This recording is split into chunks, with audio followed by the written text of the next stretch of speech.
teman-teman, gimana kabarnya hari ini? Aku harap kalian tetap happy ya.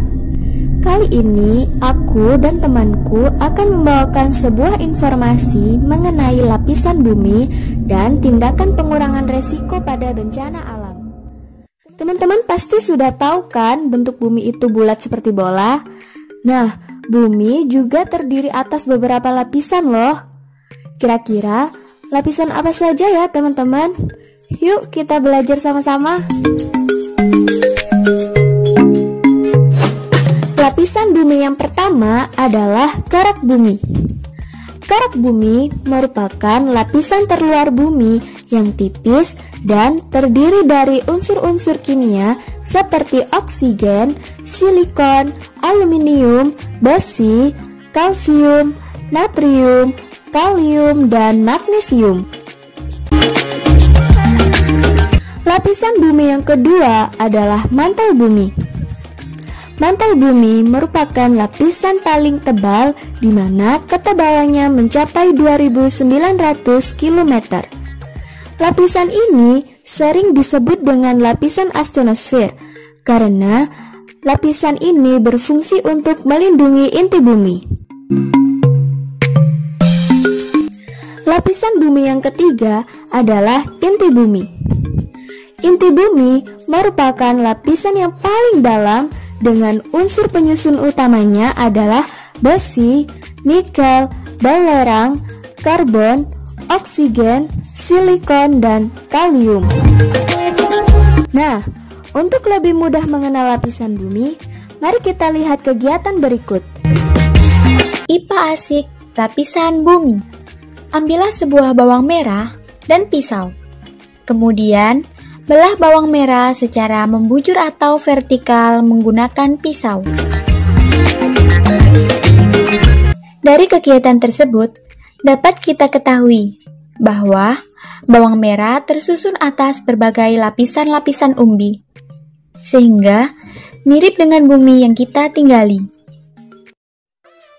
Secara umum, bumi terdiri atas 3 komponen utama, yaitu komponen gas yang disebut atmosfer, komponen padatan yang disebut litosfer, dan komponen air yang disebut hidrosfer. Mari kita ulas satu persatu.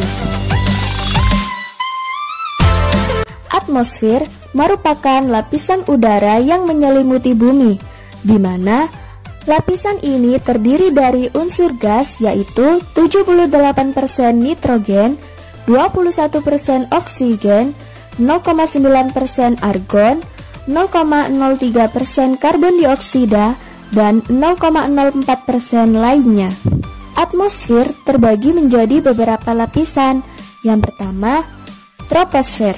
Troposfer merupakan tempat berlangsungnya sistem bumi seperti hujan, angin, salju, dan awan.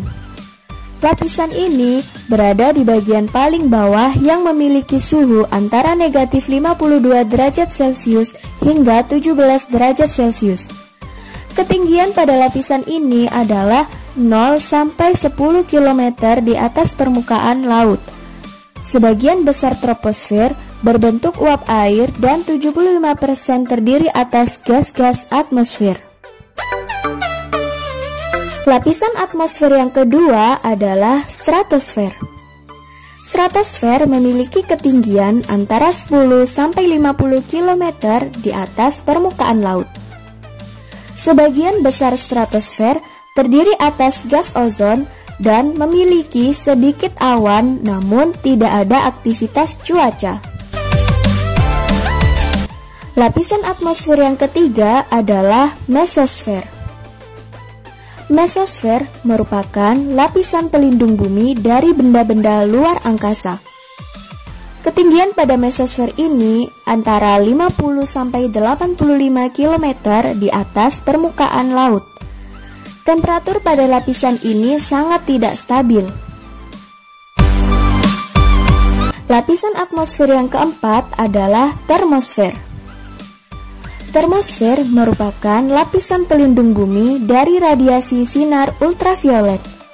Memiliki ketinggian antara 85 sampai 500 km di atas permukaan laut. Pada lapisan ini terjadi proses ionosfer pada ketinggian 100 km dan suhu pada lapisan ini mencapai 1982 derajat Celcius. Lapisan atmosfer yang kelima adalah eksosfer. Eksosfer merupakan lapisan terluar dari atmosfer yang memiliki ketinggian lebih dari 500 km di atas permukaan laut. Kandungan utama lapisan ini adalah gas hidrogen. Pengaruh gaya gravitasi pada lapisan ini sangatlah kecil. Litosfer merupakan lapisan batuan yang membentuk kulit bumi. Litosfer ini terdiri dari batuan beku, sedimen, dan metamorf. Ketebalan pada lapisan ini sekitar 66 km. Lapisan ini dapat digunakan untuk sumber energi minyak bumi dan batu bara, pemenuhan kebutuhan industri besi dan aluminium, serta sebagai bahan pembuat perhiasan seperti mineral, intan, emas, dan perak. Hidrosfer merupakan lapisan air yang menyelimuti bumi. Hidrosfer tidak hanya meliputi perairan yang luas seperti laut dan samudra, tetapi juga meliputi air di danau, sungai, air tanah, dan uap air yang ada di udara. Pada lapisan ini terdapat adanya siklus air, di mana siklus air ini bermula ketika air di permukaan bumi menguap karena adanya energi panas dari matahari. Proses ini disebut dengan evaporasi. Saat air menguap menjadi partikel uap air, ia akan naik ke lapisan atas atmosfer dan berubah menjadi partikel es sangat kecil yang saling berdekatan, sehingga membentuk awan dan kabut. Proses ini dinamakan dengan kondensasi. Selanjutnya, awan atau uap air yang terkondensasi akan turun ke permukaan bumi sebagai hujan karena pengaruh perubahan suhu. Apabila suhu sangat rendah, tetesan air jatuh sebagai salju. Air hujan atau salju ini akan mengisi cadangan air yang berada di permukaan bumi. Proses ini disebut dengan pengendapan. Jadi, siklus air bermula ketika evaporasi, kondensasi, dan pengendapan. Proses ini akan berlangsung secara terus-menerus, sehingga dapat disebut dengan siklus air. Berdasarkan lapisan bumi yang telah kita bahas di awal tadi, ada dua teori mendasar yang perlu kalian ketahui, yaitu teori tektonik lempeng serta teori gempa bumi dan gunung berapi. Teori tektonik lempeng. Teori tektonik lempeng menyatakan bahwa lempeng benua yang ada sekarang mengapung di atas lapisan batuan yang lebih berat dan cair, yaitu astenosfer. Pergerakan lempeng ini disebabkan oleh adanya dorongan dari arus konveksi mantel. Teori ini juga menyatakan bahwa bumi terdiri dari lapisan dalam dan luar, di mana lapisan luar meliputi litosfer dan astenosfer, sedangkan lapisan dalam meliputi mantel dan inti. Teori gempa bumi dan gunung berapi. Ketika lempeng bergerak atau patah, maka terdapat energi potensial yang dilepaskan. Energi tersebut mengakibatkan terjadinya getaran yang merambat melalui material bumi lainnya. Nah, getaran ini yang disebut gempa bumi. Semakin besar energi yang dilepaskan, maka getarannya akan semakin terasa. Gempa bumi akan melepaskan gelombang atau getaran yang merambat di sepanjang permukaan bumi dan gelombang gempa atau biasa disebut dengan gelombang seismik.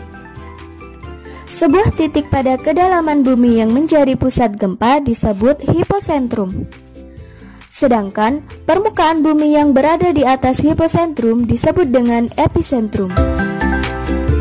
Kekuatan gempa dinyatakan dengan skala Richter dan dapat diukur dengan seismograf. Untuk lebih mengenal bagaimana terjadinya gempa bumi, mari kita lihat kegiatan yang satu ini. IPA asik, gempa bumi. Ambillah sebuah ranting yang jatuh dari pohonnya. Kemudian, bengkokkan ranting tersebut secara perlahan. Berhentilah membengkokkan sebelum ranting tersebut patah. Amati yang terjadi. Kemudian, bengkokkan kembali ranting tersebut secara perlahan hingga patah. Apa yang kamu rasakan? Ketika kita membengkokkan ranting secara perlahan hingga patah, maka kita akan merasakan ada getaran di sepanjang ranting. Getaran tersebut bersumber dari patahan kayu yang dibuat. Kemudian, getaran merambat sepanjang ranting hingga terasa di tangan. Sama halnya dengan patahnya ranting. Ternyata, gempa bumi juga melepaskan gelombang atau getaran yang merambat. Tindakan tanggap sebelum terjadi gempa bumi. Merenovasi rumah agar tahan gempa. Cek kestabilan benda yang menggantung. Pelajari lingkungan sekitar kita. Meletakkan benda berat dan mudah pecah di bagian bawah. Selalu sedia P3K, senter, dan makanan sebagai persediaan darurat. Tindakan saat terjadi gempa bumi. Ketika dalam ruangan, cari perlindungan dari reruntuhan. Ketika di luar ruangan, tetap di luar ruangan dan menjauh dari bangunan atau benda lain yang berpotensi runtuh. Ketika dalam kendaraan, keluarlah dan cari tempat terbuka. Menjauh dari daerah pantai karena berpotensi tsunami. Ketika berada di sekitar pegunungan, menjauh dari daerah yang rawan longsor. Tindakan setelah gempa bumi. Keluar ruangan dengan teratur. Perhatikan lingkungan sekitar, apakah terjadi kebakaran, gas bocor, atau konsleting listrik. Dengan berjalan di daerah gempa, karena ada kemungkinan kita dapat tertimpa.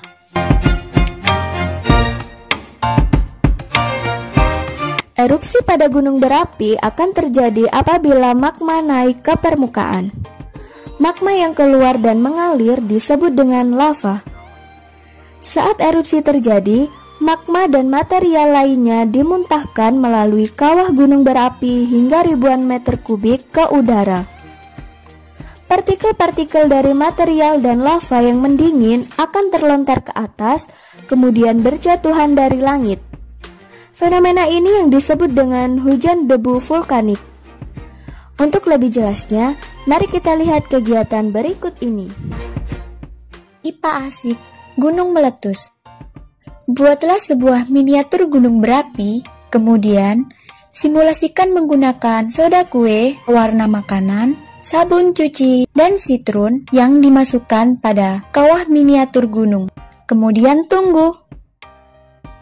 Reaksi apa yang terjadi? Campuran bahan tersebut mengalami proses reaksi, sehingga keluar buih dari dalam kawah yang menyerupai magma. Kemudian akan mengalir ke permukaan bumi menyerupai lava.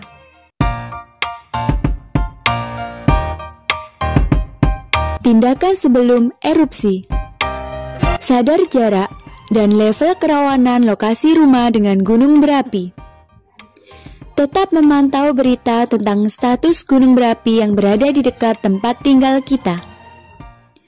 Mempelajari tahapan proses gunung berapi ketika akan meletus, sehingga kita bisa lebih siaga dan tahu kapan kita harus mengevakuasi diri. Simak dan ikuti arahan dari petugas berwenang tentang status dan radius aman dari puncak gunung berapi. Hafalkan jalur evakuasi dan tempat perlindungan yang telah ditentukan oleh pihak berwenang. Ajak keluarga untuk menyiapkan segala keperluan penting sebelum terjadi letusan, seperti P3K, senter, masker, dan sebagainya apabila diperlukan. Tindakan saat gunung meletus. Hindari arah angin yang searah dengan abu vulkanik agar tidak terkena hujan abu. Hindari daerah lereng gunung, sungai, aliran lahar, dan lembah yang dapat beresiko terkena material gunung berapi. Pakailah masker, pakaian tertutup, topi, dan kacamata pelindung. Jika kondisi mendesak tidak ada masker, kita bisa pakai kain basah untuk menutupi mulut agar terhindar dari menghirup debu vulkanik. Tinggalkan tempat yang tidak aman dan segera menuju ke titik kumpul. Pantau keluarga untuk tetap bersama saat evakuasi. Tindakan setelah gunung meletus. Pantau perkembangan kondisi terkini lewat radio. Hindari tempat yang terkena hujan abu, karena partikel-partikel abu dapat merusak paru-paru. Hindari aliran sungai saat baru selesai erupsi gunung berapi. Saat kondisi telah aman, mulailah membersihkan tempat tinggal. Bagaimana teman-teman? Apakah kalian sudah paham? Aku harap informasi tadi dapat membantu kalian untuk menambah ilmu pengetahuan. Sekarang, aku dan temanku pamit undur diri ya. Sampai ketemu lagi.